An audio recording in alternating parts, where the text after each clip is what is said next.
வரலாற்று சிறப்பு வாய்ந்த ஒரு மிகச்சிறந்த நிகழ்வாக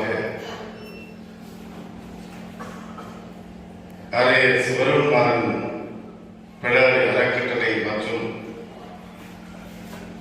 முத்தரையர் இலக்கிய வட்டம் சார்பாக நடைபெறுகின்ற பேரரசர் பெருமிடுக்கு முத்தரையர் சுப்பிரமணியன் 1350வது பிறந்த நாள் துவக்க விழா மற்றும் ஐம்பெரும் விழாவிற்கு ஏற்பாடு செய்து இந்த விழா நடைபெறுவதற்காக தொடர்ந்து இரவுகள் வராமல் எல்லோருக்கும் தொலைபேசியிலும் நேரிலும் இந்த விழாவை ஒருங்கிணைத்து ஒரு மிகச்சிறந்த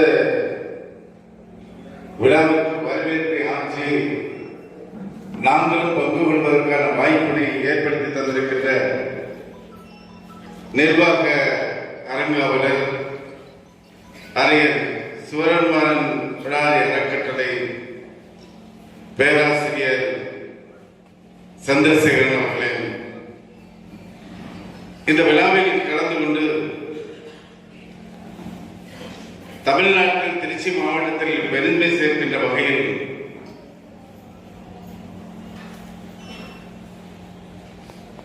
திருச்சி வடக்கு மாவட்ட கழகத்தினுடைய செயலாளராக, முசிறி சட்டமன்ற உறுப்பினராக மிக சிறப்பாக பணியாற்றி குறிப்பாக மாண்புமிகு தமிழ்நாடு முதலமைச்சர் தலைவர் தளபதி அவர்களிடத்திலும் மாண்புமிகு தமிழ்நாடு துணை முதலமைச்சர் திரு உதயநிதி ஸ்டாலின் அவர்களிடத்திலும் பெயரன்பை பெற்று எப்பொழுது எந்த கூட்டம் நடந்தாலும் நமது மரியாதைக்குரிய அண்ணன் கால்வெட்டி தியாகராஜன் அவர்களை தலைவர் அவர்கள் பேசுவதற்கு அழைப்பவர். அவர் எந்த ஒரு மேடையாக இருந்தாலும் இயல்பாக தன்னுடைய பேச்சாற்றல் படைத்த ஒரு மிகச்சிறந்த ஆற்றல் படைத்த நமது மாண்புமிகு சட்டமன்ற உறுப்பினர் அண்ணன் கால்வெட்டி தியாகராஜன் அவர்களே, சட்டமன்றத்தில் முத்தரையர் சமுதாய மக்களுக்காக என்ன சொல்ல வேண்டுமோ, என்ன செய்தியை சொல்ல வேண்டுமோ அதை தைரியமாக சட்டமன்றத்தில் எடுத்து வைத்து, குறிப்பாக நமது சட்டமன்ற பேரவைத் தலைவர் அவர்களே இதற்கான வாய்ப்பை ஏற்படுத்தி தந்து சட்டமன்றத்திலும் சரி மக்கள் மன்றத்திலும் சரி மிக சிறப்பாக பணியாற்றக்கூடிய ஒரு சட்டமன்ற உறுப்பினர் மட்டுமல்ல, ஒரு தொழிலதிபராக இன்றைக்கு இந்த திருச்சி மண்ணில் உருவெடுத்திருக்கின்ற எனது அருமை சகோதரர் அண்ணன் வழக்கறிஞர் மரியாதைக்குரிய அண்ணன் பழனிரெட்டி அவர்களே, இந்த விழா 5:30 மணிக்கு தொலைபேசியிலே நமது அண்ணன் இலக்கிய சித்தர் அண்ணன் அவர்கள் தொலைபேசியிலே இடத்திலே வந்தார். நான் அறந்தாங்கிக்கு அருகில் சுப்பிரமணியபுரம் இங்கிருந்து 110 கிலோமீட்டருக்கு அந்த பக்கம் இருந்தது. அப்ப அண்ணன் தொலைபேசியில பேசி எத்தனை மணிக்கு வர்றீங்க அப்படின்னு, ஒரு மணி நேரத்துல வந்துடுங்க அப்படின்னு சொன்னேன். நான் உங்களை சந்திப்பதற்காக, உங்களை அன்பை பருகுவதற்காக காத்திருக்கிறேன் என்று இந்த விழாவில் முத்திரையருடைய சமுதாயத்துடைய பெருமைகளை, முத்திரையர் மன்னர்களுடைய பெருமைகளை வரலாற்றில் இவ்வளவு படித்து யாரும் பேசியதாக நான் சரி வரலாற்றில் பார்த்ததில்ல. ஒரு மிகச்சிறந்த உரையை நமக்கு இந்த விழாவில் உரையாற்றி இந்த மக்களுக்கு பெருமை சேர்த்திருக்கின்ற மரியாதைக்குரிய அண்ணன் நாஞ்சில் சம்பத் அவர்களே, இந்த விழாவில் நிறைய பேர் முக்கிய சிறப்பு வாய்ந்த நபர்கள் எல்லாம் இங்கே அழைத்திருக்கின்றார். இந்த அறக்கட்டளை துணைத் தலைவர் ஜோதி அவர்களே, இந்த விழாவில் கலந்து கொண்டு என்னை நேரடியாக வருகிறது என்று அழைத்து இந்த விழாவில் பங்கேற்றிருக்கின்ற பொறியாளர் பாரதி ராஜா அவர்களே, மற்றும் திரைப்படத்துறையில் முத்திரையர் சமுதாயத்தை சார்ந்தவர் ஒரு கதாநாயகனாக பல்வேறு திரைப்படங்களை எடுத்து இந்த மக்களுக்கான ஒரு அடையாளத்தை திரைத்துறையில் தந்து, குறிப்பாக தமிழ்நாட்டில் இருக்கின்ற முத்திரையர் மக்களுக்கு யார் எந்த உதவி கேட்டாலும் தேடி வந்த அத்தனை பேருக்கும் உதவி செய்து இந்த மக்களுக்கான உரிமைகளை பாதுகாப்பதும் சரி, இந்த மக்களுக்கான பெருமைகளை சேர்ப்பதும் சரி மிக சிறப்பாக தனது பணியை மேற்கொண்டிருக்கின்ற மாநில இளைஞரணி தலைவர், தமிழ்நாடு முத்திரையர் முன்னேற்ற சங்கத்துடைய தலைவர், மரியாதைக்குரிய அருமை சகோதரர் ஆர்.வி. பரதன் அவர்களே, இங்கே எல்லோரும் சொன்னார்கள் முத்திரையர் சாதிக்க வேண்டும் என்று. அந்த முத்திரையர் சமுதாயத்திலிருந்து இங்கே ஒரு சாதனையாளர் இருக்கிறார். தென்னிந்தியாவில் ஒரு மிகச்சிறந்த இருதய அறுவை சிகிச்சை நிபுணர் ஒன்று என்றால் அது மரியாதைக்குரிய டாக்டர் அருண்குமார் அவர்கள் தான். திருச்சி KMC மருத்துவமனை அத்தனை ஆய்வுகளில் சுறுசுறுப்பாக பணியாற்றக்கூடியவர். இதுவரைக்கும் நான் அவரை தொலைபேசியில் தான் பேசியிருக்கிறேன்.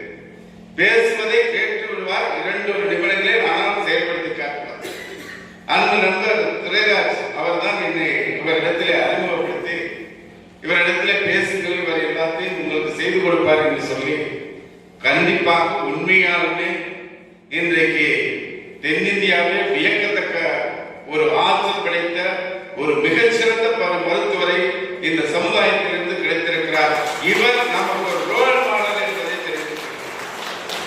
மருத்துவத்துறையில் சாதிக்க வேண்டும் என்று வருகின்ற நம் முத்திரையர் இனத்தை சார்ந்த அந்த மருத்துவர்களுக்கு நிறைய பேர் படிக்கிறார்கள். இன்றைக்கு அரசு மருத்துவக் கல்லூரிகளில் நிறைய பேர் படிக்கிறார்கள். கண்டிப்பாக வாய்ப்பு இருந்தால் நீங்கள் அத்தனை பேர் வரவழைத்து அவர்களுக்கான ஆலோசனையை, அவர்களுக்கான வழிகாட்டுதலை நீங்கள் வழங்க வேண்டும் என இந்த விழாவின் மூலமாக நான் கேட்டுக்கொள்கின்றேன். ஏனென்றால் நிறைய மருத்துவர்கள் தான் இன்றைக்கு IAS, IPS போன்ற தேர்வுகள் எழுதுவதற்கு இன்றைக்கு தயாராகி வருகிறார்கள்.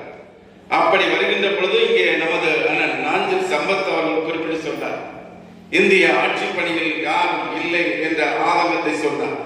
எல்லோருக்கும் இருக்கக்கூடிய ஆதங்கம் தான். அப்படி இருக்கின்ற பொழுது உங்கள் வழிகாட்டுதலில் அவர்கள் எதிர்காலத்தில் நீங்கள் அந்த நிலைக்கு உயர்வதற்கான வாய்ப்பு உண்டு.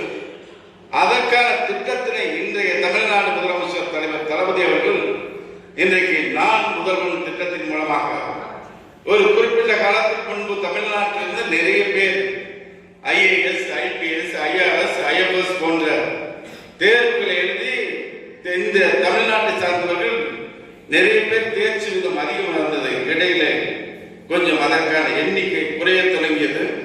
அதனை அறிந்த நம் தமிழ்நாடு முதலமைச்சர் அவர்கள் நான் முதல்வன் என்ற மகத்தான திட்டத்தை இன்றைக்கு தொடங்கியிருக்கிறார். அந்த திட்டத்தின் மூலமாக 24/9/2024 சென்னை அண்ணா நூற்றாண்டு விழா நூலகத்தில் நானும் தமிழ்நாடு துணை முதலமைச்சர் அவர்களும் தமிழ்நாட்டில் இருக்கின்ற 1000 படித்த இளைஞர்களை தேர்வு செய்து அவர்கள் இந்த UPSC தேர்வு எழுதுவதற்காக, IAS போன்ற தகுதி தேர்வு எழுதுவதற்காக 1000 பேர் தேர்வு செய்து ஒரு மாதத்திற்கு 7,500 ரூபாய் அவர்களுக்கு உதவித்தொகை கொடுத்து அவர்களுக்கு தேர்வு எழுதுவதற்கான தயாரிப்புக்கான பணியினை நம் முதலமைச்சர் மேற்கொண்டிருக்கிறார். அதே பிரிலிமினரி எக்ஸாம் எழுதி மெயின் எக்ஸாம் எழுதுறப்போ அவர்களுக்கு மாதம் 25,000 வழங்குகின்ற ஒரு மிகச்சிறந்த திட்டத்தை தமிழ்நாடு முதலமைச்சர் அவர்கள் இன்றைக்கு செயல்படுத்தி வருகிறார் என்பதை நான் உங்களுக்கு தெரிவித்துக் கொள்கின்றேன்.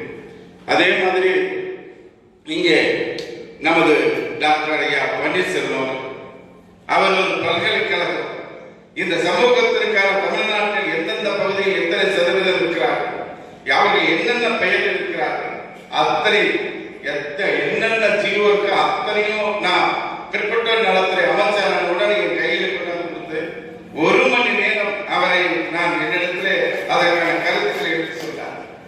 நான் ஒரு காலத்தில் அவர் தமிழ்நாட்டுடைய TNPSC தேர்வுக்குழு ஆலோசனை குழு உறுப்பினராக தலைவர் கலைஞர் ஐயா ஆட்சியில் இருக்கும் பொழுது அவரை நியமித்தார் இந்த மக்களுடைய பிரதிநிதியாக. அவரை நான் சந்திக்க வேண்டும் என்று நான் காத்து கிடந்தேன். அவரை சந்திக்கக்கூடிய வாய்ப்பினையும் அவர் ஏற்படுத்தி தந்தார்.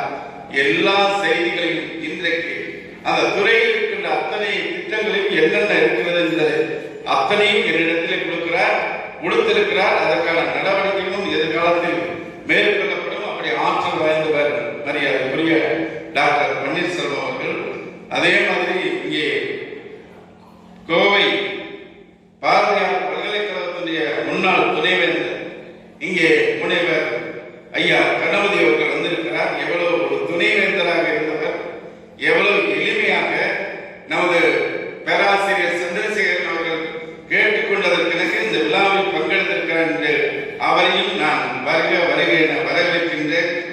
அதே மாதிரி இந்த விழா இங்கே 2 சட்டமன்ற உறுப்பினர், நான் அமைச்சர் எல்லாரும் கலந்துக்கணும் அப்படின்னா முக்கிய காரணம் ஐயா முத்து வாவாசி அவர்கள். முத்தமிழர் கலைஞரிடத்தில் உதவியாளராக தொடர்ந்து பணியாற்றி இன்றைக்கு அதே வெளிப்பயணத்தில் தலைவர் கலைஞருடைய 5 முறை ஆட்சி இருந்த பொழுது என்னென்ன சாதனை செய்தார் அதை நூலாக தொகுத்து வெளியிட்டு இன்றைக்கும் அவர் இந்த விழாவில் கலந்து கொள்வதாக இருந்தது. ஆனால் முக்கியமான பணி தமிழக முதலமைச்சர் அவர்கள் ஒப்படைத்ததால் அந்த பணியை மேற்கொள்வதால் வர முடியவில்லை. நான் காலையில் குடியரசு தின விழாவை முடிச்சுட்டு வீட்டுக்கு வந்தா வீட்டுல அவர் இருக்க இந்த மாதிரி திருச்சியில விழா நடக்குது. நம்ம சந்திரசேகர் பாத்தீங்கன்னா அங்கே ஓடி ஆடி இந்த ஏதாவது செய்ய வேண்டும் என்ற எண்ணத்தில் புத்தகங்களை எழுதியிருக்கிறார். இன்றைக்கு இந்த விழாவின் மூலமாக நிறைய விருதுகளை வழங்க இருக்கிறார். நீங்கள் கலந்து கொள்ள வேண்டும் என்று சொன்னால் நான் கண்டிப்பாக கலந்து கொள்கிறேன் என்று சொல்லிவிட்டு என்னிடத்தில் அடுத்து ஒரு வேண்டுகோளை வைத்தார். இங்கே நமது மாண்பு நமது சட்டமன்ற உறுப்பினர் அண்ணன் தியாகராஜன் இடத்திலும் மரியாதைக்குரிய அண்ணன் பழனியாண்டி அவரிடத்திலும் பேச வேண்டும் என்று சொன்னால் நான் தியாகராஜனை போட்டு பேசிட்டேன்.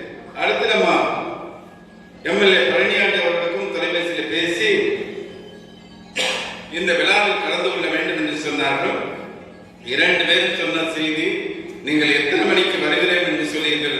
அரை மணி நேரத்துக்கு முன்பாகவே நான் இந்த விழாவுக்கு வருகிறோம் என்று ஒப்புதல் கொடுத்து இந்த மக்களுக்காக குரலாக ஒலிக்கின்ற 2 சட்டமன்ற உறுப்பினர்கள் அடித்தளமாக இருந்தவர் ஐயா முத்து வாவாசி.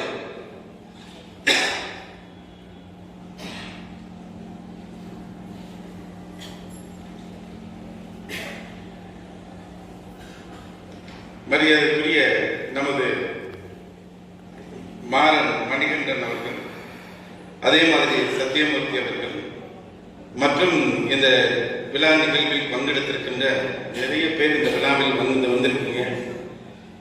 என்னுடைய ஆலங்குடி தொகுதியிலிருந்து நமது வடகாடு நமது பால்சாமி அவர்கள், அந்த என்னோடு வருகை தந்திருக்கின்ற திரு எல்குமார் என்ற துரைக்கண் அவர்கள், நமது செல்வம் அவர்கள், சுப மணிமலையன் அவர்கள், அறிவழகன் அவர்கள், இப்படி நிறைய பேர் என்னோடு வருகை தந்திருக்கிறார்கள். மதுரையிலிருந்து வருகை தந்திருக்கிறார்கள்.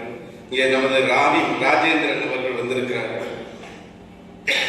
இப்படி இந்த விழாவில் நமது சந்திரசேகரன் நிகழ்த்த முயற்சிக்கு நாங்கள் உறுதுணையாக இருக்கிறோம் என்று இத்தனை பேர் இணைந்து இந்த விழாவில் பங்கேற்றிருப்பதே நமது பேராசிரியர் சந்திரசேகரன் அவர்களுக்கு கிடைத்த மிகப்பெரிய வெற்றியாக நான் பார்க்கிறேன். எந்த ஒரு செயலை செய்வதற்கு முன்பாகவும் பல தடைகள் வரும், பல துன்பங்கள் வரும், பல அவமானங்கள் வரும்.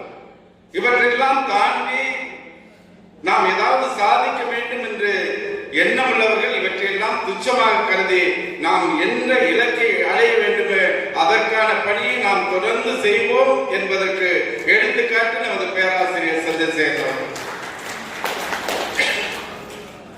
அவர் நமது நியமம் அங்கே இருக்கின்ற அந்த பிராணி காளி கோயிலுக்கு என்னை அழைத்து சென்றார். நான் நமது திருவையார் சட்டமன்ற உறுப்பினர் துரை சந்திரசேகரன் அவர்களும் அங்கே சென்றோம். அங்கே போய் பார்த்துவிட்டு அங்கே இருக்கின்ற வரலாற்று சிறப்புகள் என்னென்ன வரலாற்று நிகழ்வு சுவடிகள் இருக்கிறதோ அத்தனையும் அவருக்கு அத்துப்படி, எத்தனை நூல்கள் படித்தார், எத்தனை ஆய்வுகளை மேற்கொண்டார் என்பது இந்த இவர் செய்திருக்கின்ற ஆய்வுகளை பார்த்து நான் வியந்து போனேன். அங்கே அந்த இடத்தில் ஏற்கனவே நம்ம இடத்தில் இருந்த இடம் ஆக்கிரமிப்பு செய்யப்பட்டு அதை மீட்டெடுக்க வேண்டும் என்ற அந்த பணியில் அவர் வெற்றி கண்டிருக்கிறார். அதற்கான பல முயற்சிகளை மேற்கொண்டிருக்கிறார். அவர் மேற்கொண்ட முயற்சிக்கு நாம் அனைவரும் துணை நின்று அதை வெற்றி அடைவதற்கு நாம் அத்தனை பேரும் ஒத்துழைப்பாக இருப்போம் என்பதை நான் தெரிவித்துக் கொள்கின்றேன். குறிப்பாக இன்றைக்கு எந்த நூல்களை எதை எடுத்து பார்த்தாலும் அதனை முத்திரையர்களுக்கான வரலாறு இருக்கிறது. அவர்களுக்கான எல்லா எந்தெந்த போரில் எப்படி செயல்பட்டார்கள் என்பது இருக்கிறது. அண்மையில் இப்படி இந்த ஒரு நிகழ்வு நடைபெற்றது. பேரரசு பெருங்குடி முத்திரையர் அவர் கிட்டத்தட்ட 14 போரில் அவர் தொடர்ந்து தோல்வியை காணாமல் வெற்றி அடைந்திருக்கிறார் என்றால் அவர் எப்படிப்பட்ட வீரம் தெரிந்தவராக ஒரு மாவீரராக இந்த மண்ணில் வாழ்ந்திருக்கிறார் என்பது வரலாற்று நிகழ்வு. இப்படி பேசுகின்ற பொழுது நமது பள்ளிக்கல்வித்துறை அமைச்சர் ஆனால் அன்பில் மகேஷ் பொய்யாமொழி அவர்கள் இப்படி ஒவ்வொரு மன்னருக்கு கீழ் ஒரு தலித் சமுதாயத்தை சார்ந்தவர்கள் படை தளபதிகளாக இருந்திருக்கிறார். இப்படி இந்த பேரரசர் பெருங்குடி முத்திரையருக்கு படை தளபதியாக யாராவது இருக்கிறார்களா என்று கேட்டார்கள். அப்பொழுது நமது மாண்புமிகு சட்டமன்ற உறுப்பினர் 2 பேருக்கு கேட்டேன். நம்ம பேராசிரியர்கிட்ட சொல்லி அந்த மாதிரி ஏதாவது ஆய்வில் இருக்கிறதா என்று கேட்டு அதையும் கேட்டு தகவலை பெறுவதற்காக சொல்லி இருக்கின்றேன். இப்படி வரலாற்றில் தடம் பதிக்கின்ற இந்த மக்கள் வாழ்கின்ற எல்லா இடங்களிலும் இன்றைக்கு ஓரளவு பொருளாதாரத்தில் கல்வியில் வளர்ந்த நிலைக்கு வந்திருக்கிறார்கள் என்பதில் மாற்று கருத்தில்லை. குறிப்பாக அதிகமாக இந்த காவிரி கரையோரம் தான் அதிகமாக நம் மக்கள் வாழ்ந்த வரலாற்று சுவடுகள் இருக்கிறது. நான் பல இடங்களில் பயணிக்கின்ற பொழுது எங்கெங்கே இருக்கிறார்களோ அந்தந்த ஊரில் என்னை வந்து சந்தித்திருக்கிறார்கள். நிறைய பேர் எங்கே இருந்தாலும் என்னை வந்து சந்தித்து விட்டு செல்கின்ற நிகழ்வு. அதே மாதிரி இந்த நாடாளுமன்ற தேர்தலில் நான் 10 தொகுதிகளில் பிரச்சாரத்தை மேற்கொண்டேன். அப்படி பிரச்சாரத்துக்கு செல்கிறப்போ அந்த ஒரு ஊரில் அந்த நமக்கு சமுதாயத்தை சார்ந்த மக்கள் 1000 பேர் இருந்தாங்கன்னா 900 பேர் அந்த பிரச்சாரம் செய்கிற இடத்துல எல்லாரும் வந்து என்னை வரவேற்றாங்க. அறந்தாங்கி, ஆலங்குடி, புதுக்கோட்டை, அதே மாதிரி கந்தரவக்கோட்டை, பேராவூரணி, பட்டுக்கோட்டை, மயிலாடுதுறை, பூம்புகார், சீர்காழி ஆகிய 10 தொகுதிகளில் இந்த தேர்தலில் நான் என் வரலாற்று வாழ்க்கையில் முதலாக பிரச்சாரம் செய்தேன். பிரச்சாரம் முடித்து அந்த பகுதிகளெல்லாம் வாக்குகள் எப்படி இருந்தது என்று நமது தலைவர்கள் எப்பொழுது இந்த இந்தியா கூட்டணி பார்த்த பொழுது அதிகமான வாக்குகளையும் தந்திருந்தார்கள் என்பதை நான் தெரிவித்துக் கொள்கின்றேன். இங்கே அண்ணன் நாஞ்சில் சம்பத் அவர்கள் வரலாற்றை முத்திரை சமுதாயத்துக்கான வரலாற்றை அவர்களுக்கான அந்த வீர வரலாற்றை மட்டுமல்ல தூத்துக்குடியில் முத்து குளிக்கின்ற வரை அவர் பேசியிருக்கிறார். அதை நாங்களே பார்த்தோம். இப்பொழுது தூத்துக்குடியிலிருந்து கிட்டத்தட்ட ஒரு 15,000 குடும்பங்கள் அங்கே இருக்கின்றன. அவர்கள் இன்றைக்கும் அந்த முத்து குளிக்கின்ற அந்த தொழிலை செய்கிறார்கள். இப்ப நவீன தொழில்நுட்பத்தோடு அந்த தொழிலை மேற்கொண்டு வருகிறார்கள். அதாவது முன்னாடி பாத்தீங்கன்னா இவர்கள் கடலுக்குள்ள ஆழத்தில் போய் முத்து எடுத்து வர்ற சூழ்நிலையை இப்போ நவீன தொழில்நுட்பத்தை பயன்படுத்தி அவர்கள் அந்த முத்துக்குளில் தொழிலில் ஈடுபட்டிருக்கிறார்கள். இப்போ ஒரு முறை போயிட்டு வந்தா 1 லட்சம் ரூபாய்க்கு மேலான முத்தை நாங்கள் எடுத்துட்டு வரோம் அப்படின்னு சர்வசாதாரணமாக சொல்றாங்க. கடலுக்குள்ள போய் எந்தவித மிஷினரி இல்லாம கடலுக்குள்ள ஆழமான பகுதியில் போய் முத்து குளிக்கின்றவர்கள் முத்திரையர் மக்கள் என்பதை இங்கே அண்ணன் சம்பத்தவர்கள் கொண்டு சொன்னார். அது உண்மை. இப்படி பல்வேறு சிறப்புகளுக்கும் பெருமைகளுக்கும் சொந்தமான இந்த ஒரு நிகழ்வில் நமது பேராசிரியர் சந்திரசேகரன் அவர்கள் தன்னை இதற்கு வரலாற்று ஆய்வுகளுக்காகவே தன்னை ஒப்படைத்துக் கொண்டு தன்னுடைய வாழ்க்கை முழுவதும் இதற்கான பயணத்தில் ஒப்படைத்துக் கொண்டு இனிய முகத்தோடு இன்சல் முகத்து பேசுகின்றவராக எந்த சூழலும் கடினமான வார்த்தையில் ஏதும் பேசாதவராக ஒரு மிகச்சிறந்த ஒரு நிகழ்வை இங்கே அவர் மேற்கொண்டிருக்கிறார். கண்டிப்பாக காலத்தின் அருமைகளை நிறைய பேசலாம். முத்தமிழக தலைவர் கலைஞர் 20% இடஒதுக்கீடு 1989 வழங்கினார். இன்று வரைக்கும் அதுதான் செயல்படுத்தப்படுகிறது. நிறைய இடங்களில் இன்றைக்கு அதற்கான இடஒதுக்கீட்டின் அடிப்படையில் வேலை வாய்ப்பினை பெறக்கூடிய அதற்கான கல்வி சார்ந்த பணிகளை நாம் அதிகம் மேற்கொள்ள வேண்டும் என்ற கருத்தையும் கல்வியால் மட்டும்தான் நாம் சாதிக்க முடியும், கல்வியால் மட்டும்தான் நாம் உயர முடியும், கல்வியால் மட்டும்தான் எந்த இலக்கையும் அடைய முடியும் என்பதை நம் பிள்ளைகளுக்கு நாம் சொல்ல வேண்டும் என கேட்டுக்கொள்கிறேன்.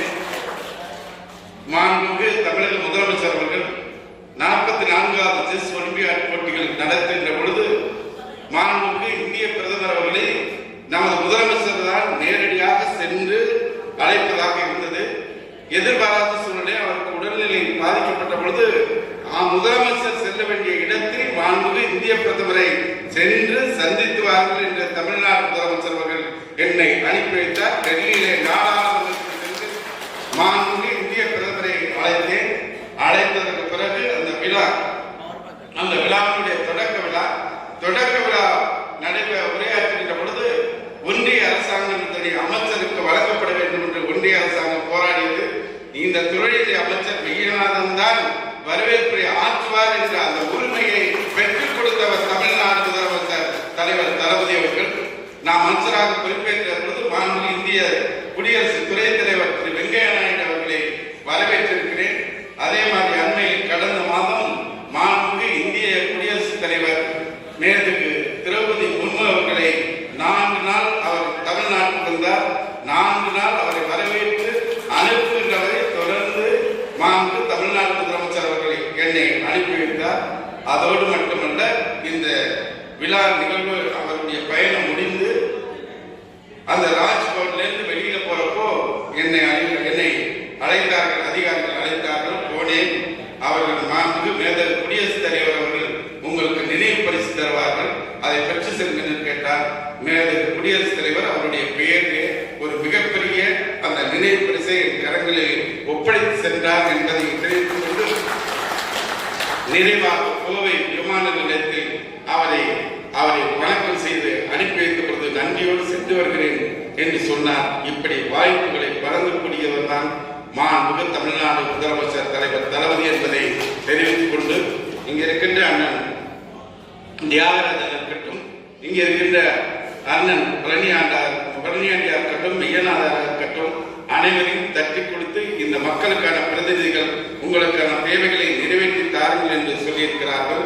என்னுடைய ஆலங்குடி தொகுதியில மட்டும் இந்த 4 ஆண்டு காலத்தில் 1000 கோடி ரூபாய்க்கு மேலான திட்டங்களை நிறைவேற்றி கொடுத்திருக்கிறேன் என்பதை தெரிவித்துக் கொண்டு எங்கெல்லாம் வாய்ப்பு இருக்கிறதோ, எங்கெல்லாம் சூழ்நிலை இருக்கிறதோ அந்த மக்களுக்கான தேவைகளை, திட்டங்களை அரசுடைய அதிகாரிகளை அமைச்சர்களுக்கு கொண்டு சென்று நிறைவேற்றி கொடுத்திருக்கிறேன் என்பதை தெரிவித்துக் கொண்டு கண்டிப்பாக எதிர்காலத்தில் கல்வியால் நாம் சாதிப்போம் என்று கூறி நிறைவு செய்கிறேன். நன்றி, வணக்கம். அனைவருக்கும் நன்றி. இப்போது மேடையில் இருக்கின்ற சிறப்பு விருந்தினர்களுக்கு அறக்கட்டளை சார்பாக சிறப்பு செய்கின்றோம். அதற்கு பிறகு விருது வழங்கப்படும். விருது வழங்கிய பிறகு அமைச்சர் இங்குதான் இருப்பார். அனைவரும் அவருக்கு நீங்க பொன்னாடை செய்து புகைப்படம் எடுத்துக் கொள்ளலாம். தற்போது யாரும் மேடைக்கு வர வேண்டாம். தற்போது சிறப்பு செய்யப்பட்டு விருது வழங்கப்படுகிறது.